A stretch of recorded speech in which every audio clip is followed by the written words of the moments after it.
Hello my dear friends, I welcome all of you to Vishnu classes. आज हम जो है डेमोक्रेटिक फॉर्म ऑफ गवर्नमेंट के बारे में जानेंगे, जो कि सीटेट और पीएसटेट दोनों में ही डेमोक्रेसी से रिलेटेड क्वेश्चन आता है। चैप्टर आपको दिया होगा डेमोक्रेसी। दो तरह की गवर्नमेंट होती है, डेमोक्रेटिक और authoritarian. Democratic form of government में क्या होता है, जिसमें लोगों को जो है राइट्स दिए जाते हैं और उनके साथ जो है किसी भी तरीके की भेदभाव नहीं किया जाता। अगर कोई गलती करता है तो उसको पनिशमेंट दिया जाता है। इक्वल एंड फेयर जस्टिस होता है, उसे डेमोक्रेटिक फॉर्म ऑफ गवर्नमेंट कहा जाता है।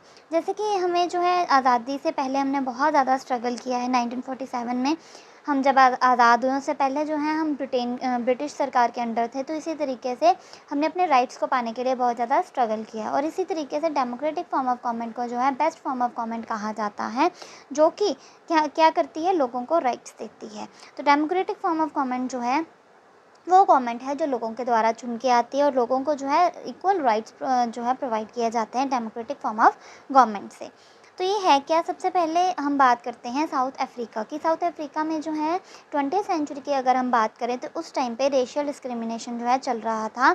भेदभाव किया जाता था ब्लैक्स के साथ, ठीक है। उन्हें जो है उनकी अलग कॉलोनी बनाई गई होती थी। उन्हें जो है वाइट्स के जैसे अपॉर्चुनिटीज़ प्रोवाइड नहीं की जाती थी, जॉब अपॉर्चुनिटीज़ प्रोवाइड नहीं की जाती थी। उनके साथ जो है बहुत भेदभाव चलता था और जो ब्लैक्स थे वो मेजॉरिटी में थे, ठीक है। और वाइट्स जो है उनके साथ क्या करते थे, भेदभाव करते थे।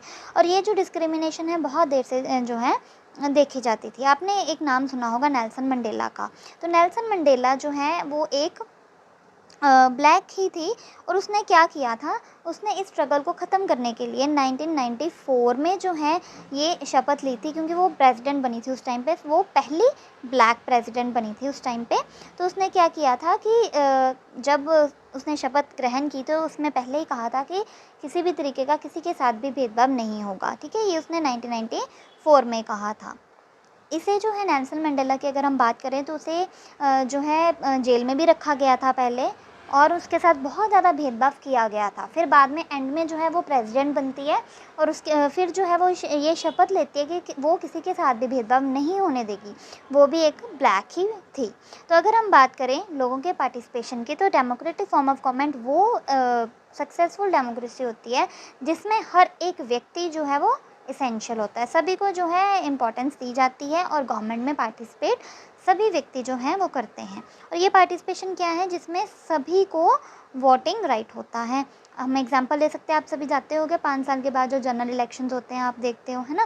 तो उसमें जो है सब वोट डालने जाते हैं। तो इसी तरीके से एक डेमोक्रेटिक फॉर्म ऑफ गवर्नमेंट वही गवर्नमेंट है जिसमें सरकार जो है वो लोगों द्वारा चुन की आती है और लोगों को जो है हर एक राइट जो है प्रोवाइड करती है। अगर कोई गलत करता है तो जस्टिस होता है और उसे जो है पनिशमेंट मिलती है। और ये सारी पनिशमेंट जो है हमारे कॉन्स्टिट्यूशन के अकॉर्डिंग, हमारे रूल्स और रेगुलेशंस के अकॉर्डिंग जो है बनाई जाती है। अगर हम बात करें कि किस किस वे से हम पार्टिसिपेट कर सकते हैं, बाकी और क्या वे हैं, बहुत सारे वेज होते हैं। रैलीज़ के द्वारा धरने लगाए जाते हैं, स्ट्राइक्स की जाते हैं, सिग्नेचर कैंपेन्स वगैरह, प्रोटेस्ट। आप देखते होंगे कि कई बार हम कोई अगर हमारे अकॉर्डिंग काम नहीं चल रहा, ठीक है, तो हम क्या करते हैं, पूरी इकट्ठे होकर धरना वगैरह देते हैं, रैलीज़ होती हैं। तो यही क्या है, डेमोक्रेसी है कि अगर सरकार जो है हमारे अकॉर्डिंग काम नहीं कर सकती या कर रही, तो हम क्या करते हैं, ये सब करते हैं ताकि वो हमारे अकॉर्डिंग चल सके, जैसे हम चाहते हैं वो हो सके, ठीक है। क्योंकि वो गवर्नमेंट बनी क्यों है, हमारे लिए बनी है और इसीलिए हम जो है धरने के द्वारा, स्ट्राइक्स के द्वारा, रैलीज़ के द्वारा जो है उनके डिसीजंस को जो एक तरह से इम्पैक्ट कर सकते हैं और अपने अकॉर्डिंग कर सकते हैं। जैसे हम फार्मर जो रिवोल्ट था उसके एग्जाम्पल भी ले सकते हैं। आगे हम देखें कि mass media, TV, newspaper, magazines, ये सारे क्या हैं, बहुत इंपॉर्टेंट एजेंसीज़ हैं जिनको बहुत मेजर रोल प्रोवाइड किया गया है। क्योंकि जो भी हो रहा है हमें आसपास हमें नहीं पता चलता कई बार, ठीक है। या हमारे दूर हमारी पूरी कंट्री में क्या हो रहा है, हमारा प्राइम मिनिस्टर जो है वो कहाँ जा रहा है, किस देश में जा रहा है, किस फॉरेन कंट्री में जा रहा है, कहाँ से हम ट्रेड कर रहे हैं, कौन सी चीज़ें जो है इंपोर्ट हो रही हैं, कौन सी चीज़ें एक्सपोर्ट हो रही है, हमें नहीं पता होता। तो ये हमें कैसे पता चलता है, थ्रू मास मीडिया, मीन्स की टीवी, न्यूज़पेपर और मैगजीन से। इससे जो है हमारी पब्लिक ओपिनियन जो है बहुत ज़्यादा मोल्ड होती है, हमें पता चलता है क्या सही है, क्या हो रहा है हमारे आसपास की दुनिया में, और इस वजह से हम और पार्टिसिपेट कर सकते हैं। और गवर्नमेंट के जो कॉन्फ्लिक्ट्स हैं उनको भी हम रिज़ॉल्व कर सकते हैं। कैसे, जैसे मैंने अभी आपको बताया कि अगर हम हमारे अकॉर्डिंग जो है रूल्स रेगुलेशंस नहीं है, तो हम क्या कर सकते हैं, धरने दे सकते हैं, रैलीज़ दे सकते हैं, स्ट्राइक कर सकते हैं, ताकि जो हम जो है मोल्ड कर सकें जो गवर्नमेंट के डिसीजंस हैं, अगर कुछ प्रॉब्लम्स आ रही हैं तो, ठीक है। तो इस तरीके से अगर हम गवर्नमेंट की बात करते हैं तो ये है क्या, दो लोग जो हैं, दो से ज़्यादा ग्रुप बन के जब अगर उनके साथ डिस्क्रिमिनेट किया जाए, ठीक है, तो वो क्या कर सकते हैं, गवर्नमेंट के अगेंस्ट आ सकते हैं, रैली वगैरह, स्ट्राइक वगैरह हो सकती है। और गवर्नमेंट जो है उसका मेन मकसद क्या है कि किसी को भी डिस्क्रिमिनेट नहीं करना, चाहे वो किसी भी कल्चर का हो, किसी भी रिलीजन का हो, चाहे वो किसी भी रीजन का हो, कास्ट का हो, रेस का हो। डेमोक्रेटिक फॉर्म ऑफ गवर्नमेंट जो है वही गवर्नमेंट होती है जिसमें सभी को जो है इक्वालिटी प्रोवाइड की जा सकती है, ठीक है। अगर हम बात करें कैसे गवर्नमेंट की जो है रिस्पॉन्सिबिलिटी होती है कि अगर कोई कॉन्फ्लिक्ट हो रहा है तो उसे वो क्या करे, रिजॉल्व करे, ठीक है। गवर्नमेंट की क्या रिस्पॉन्सिबिलिटी होती है कि अगर कोई कॉन्फ्लिक्ट हो रहा है तो उसको रिजॉल्व करना, ठीक है।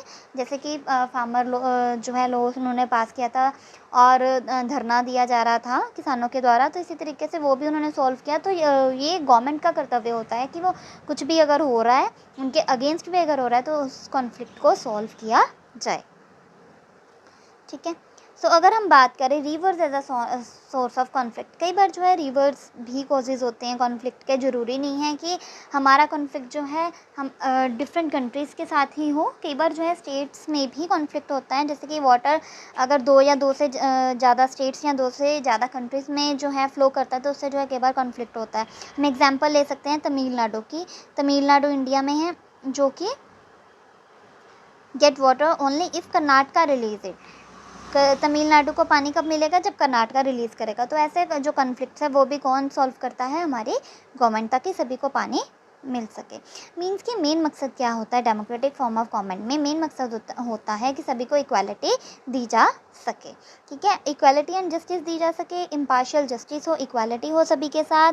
इक्वालिटी और जस्टिस जो हैं वो दो साइड्स हैं एक ही कॉइन के, ठीक है, जो कि साथ साथ में चलते हैं डेमोक्रेसी में। ये भी पूछा जा सकता है कि इक्वालिटी और जस्टिस क्या है। इक्वालिटी और जस्टिस टू साइड्स हैं सेम कॉइन के। सो डॉक्टर अंबेडकर की अगर हम बात करें तो डॉक्टर अंबेडकर जी ने जो है बहुत स्ट्रगल किया दलित्स और अनटचेबल्स के लिए, ताकि उनको जो है इक्वालिटी प्रोवाइड की जा सके। और कॉन्स्टिट्यूशन में भी जो है उन्होंने बहुत सारे ऐसे रूल्स रेगुलेशंस ऐड किए जिससे जो है सभी को इक्वालिटी प्रोवाइड हो सके।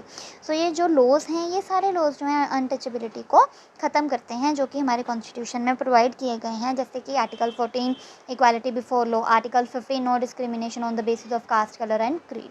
तो इसी तरीके से हिंदू मैरिज एक्ट जो 2005 में आया था वो भी प्रोवाइड करता है कि इक्वल इनहेरिटेंस होनी चाहिए किसकी, लड़कियों की, ठीक है। पहले क्या होता था, सिर्फ लड़कों को राइट दिया जाता था अपने फादर की जो प्रॉपर्टी में है, लेकिन अब जो है लड़कियों को भी उतना ही हक है जितना कि लड़कों को है। क्योंकि अगर जस्टिस प्रोवाइड नहीं किया जाएगा तो इक्वालिटी भी जो है नहीं होगी। इसीलिए जो है जस्टिस के बिना इक्वालिटी कुछ भी नहीं है, डायरेक्शन लेस है। तो इसीलिए जो है हमें जो है सभी को इक्वल रखना है, किसी के साथ भेदभाव नहीं करना। ये जो है main democratic form of government का मकसद होता है। अब इसमें से क्वेश्चंस क्या क्या बन रहे हैं ये देख लेते हैं। तो सबसे पहला तो क्वेश्चन ये बन सकता है कि 20th सेंचुरी में या किस सेंचुरी में जो है रेशियल डिस्क्रिमिनेशन चल रही थी, कहाँ पे चल रही थी। नेल्सन मंडेला ने जो है कब सो ऑन किया, 1994 में किया, ठीक है। क्या किया था उसने कि किसी के साथ रेशियल डिस्क्रिमिनेशन नहीं होने देगी, ठीक है। तो और क्वेश्चन क्या बन सकता है कि हर कितने साल बाद जो इलेक्शंस होते हैं, ये तो सभी को ही पता होगा, 5 ईयर्स के बाद जो है इलेक्शंस होते हैं। हाँ, ये क्वेश्चन कई बार बन जाता है कि कौन सी मेजर एजेंसीज़ हैं पब्लिक ओपिनियन के लिए, उनको मोल्ड करने के लिए, टीवी, न्यूज़पेपर, मैगजीन्स, ठीक है, और एजेंसीज़ हो गए। ये भी हो सकते हैं कि हमारे कौन से मेथड्स होते हैं कि हम इन्फ्लुएंस कर सकते हैं गवर्नमेंट को। ये क्वेश्चन बन सकता है धरना, रैली, स्ट्राइक्स, ठीक है। और डिस्क्रिमिनेशन किस बेस पे नहीं होनी चाहिए, कास्ट, कलर, रिलीजन, रीजन, इस बेस पे जो है डिस्क्रिमिनेशन नहीं होनी चाहिए, ठीक है। ये पूछा जा सकता है कि कौन सी जो स्टेट है वो पानी रिलीज़ करेगी तो दूसरी स्टेट को, तमिलनाडु को मिलेगा, ऐसा क्वेश्चन भी बन सकता है। सो कर्नाटका और तमिलनाडु के बीच में जो है पानी के लिए कॉन्फ्लिक्ट हुआ था, आप ये देख सकते हो। और मेन डेमोक्रेसी का मकसद ये है कि डेमोक्रेसी क्या करती है कि इक्वालिटी प्रोवाइड करती है। इक्वालिटी और जस्टिस दोनों ही एक साइड के, दो साइड के मतलब हम कह सकते हैं कि दोनों ही साथ साथ में चलते हैं। और डॉक्टर अंबेडकर जी ने जो है अनटचेबल के लिए बहुत ज़्यादा काम किया है, ठीक है। और हिंदू मैरिज एक्ट वाला क्वेश्चन भी कई बार आया हुआ है पेपर में। और इक्वल इनहेरिटेंस दी गई है लड़कियों को, ठीक है। तो ये क्वेश्चंस बन सकते हैं। और एक क्वेश्चन ये भी बन सकता है कि किसे जो है heart and soul of the constitution कहा जाता है। वैसे ये कॉन्स्टिट्यूशन में आएगा, लेकिन अब मुझे याद आ गया तो मैं बता देती हूँ। जो कॉन्स्टिट्यूशनल रेमेडीज़ हैं आर्टिकल 32 में जो हैं वो सारे क्या होते हैं, heart and soul of the constitution. ये किसने कहा था, doctor B R Ambedkar ji ने कहा था। उनका नाम आया तो मैंने सोचा बता दूँ। सो इसी तरीके से आज हमने डेमोक्रेटिक फॉर्म ऑफ गवर्नमेंट के बारे में बात की है। So hope you like this. अगर जो है कुछ डाउट है तो आप पूछ सकते हो। Please like, subscribe and share this channel. Thank you very much.